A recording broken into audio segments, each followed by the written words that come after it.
O que é peristaltismo? O peristaltismo é uma função do corpo humano, que serve para deslocar certas substâncias dentro dos órgãos tubulares que possuímos. Neste artigo, mostramos como funciona. As contrações do peristaltismo são organizadas e rítmicas. Têm uma frequência considerada normal, e são realizadas através do músculo liso presente nas paredes dos órgãos tubulares. O músculo liso tem a característica de ser autônomo, ou seja, involuntário. Não podemos dar ordens conscientes a esse músculo para contrair, mas depende exclusivamente de ordens cerebrais sobre as quais não decidimos quando ou como. Quando o cérebro recebe informações sobre a presença de um alimento no trato digestivo, envia a ordem ao músculo liso dos órgãos envolvidos para realizar certos movimentos. Esses movimentos geram o deslocamento de alimentos da boca para o ânus. O mesmo mecanismo também é aplicado ao sistema urinário. Quando o cérebro detecta a presença de urina produzida pelos rins, envia informações aos ureteres para transportá-la para a bexiga através do peristaltismo. Poderíamos dizer então que existem três ações principais dos movimentos peristálticos: impulsionar os alimentos no sistema digestivo circular, a bile no sistema hepático, que faz parte do sistema digestivo, transportar a urina no aparelho urinário. Os passos que o peristaltismo segue. O peristaltismo acontece ritmicamente e de maneira organizada. Uma vez que os alimentos entram na boca e são triturados, eles acessam o esôfago. Lá, os movimentos peristálticos são responsáveis por mover o bolo alimentar para o estômago. Esses mesmos movimentos impedem que o bolo volte a subir. Quando o estômago secretou ácido gástrico e executou as ações relevantes no bolo, o próximo passo é o intestino delgado. Será o peristaltismo que transferirá as substâncias para o duodeno, jejum e ilho. Aqui os ácidos biliares da vesícula biliar serão adicionados. No intestino delgado, a absorção de nutrientes depende de um bom peristaltismo, pois os movimentos bem feitos permitem o movimento de pequenas substâncias em direção às paredes intestinais. Finalmente, os alimentos digeridos serão desidratados no intestino grosso. Aqui, o movimento coordenado desempenha um papel fundamental para a expulsão fecal externa.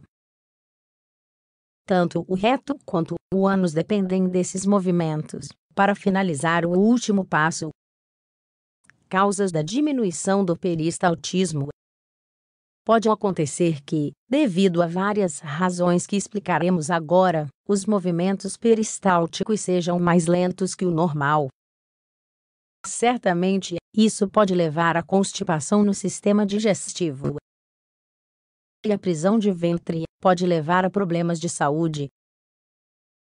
Entre as causas mais frequentes de diminuição do peristaltismo, temos idades extremas. Tanto os idosos quanto as crianças pequenas têm maior probabilidade de constipação, devido à idade e aos déficits que a idade produz no músculo liso. Diabetes. Esta doença afeta as transmissões neurológicas em muitas regiões do corpo, incluindo o sistema digestivo. Doença de Parkinson. Aqueles que sofrem dessa doença também têm maior frequência de constipação. Doenças autoimunes. Movimentos peristálticos reduzidos são registrados em pacientes com esclerodermia, por exemplo, ou com polimiosite. Medicamentos. Alguns medicamentos têm como efeito adverso a constipação e a diminuição da atividade peristáltica. É importante conhecer essa possibilidade antes de consumi-los e consultar o médico que os prescreve, para não ter receios ou dúvidas. Causas do aumento do peristaltismo. Assim como os movimentos peristálticos podem diminuir, eles também podem aumentar excessivamente, causando o efeito final da diarreia. Assim então, estas são as causas mais frequentes. Infecções bacterianas. Os germes que mais causam diarreia são a Escherichia coli, Salmonella e Shigella. Pode tratar-se de uma contaminação pela ingestão de alimentos ou água intoxicados. Infecções viróticas. Na idade pediátrica ocorre o aumento do peristaltismo devido a vírus comuns. O controle médico é essencial nesses casos para evitar a desidratação. Medicamentos.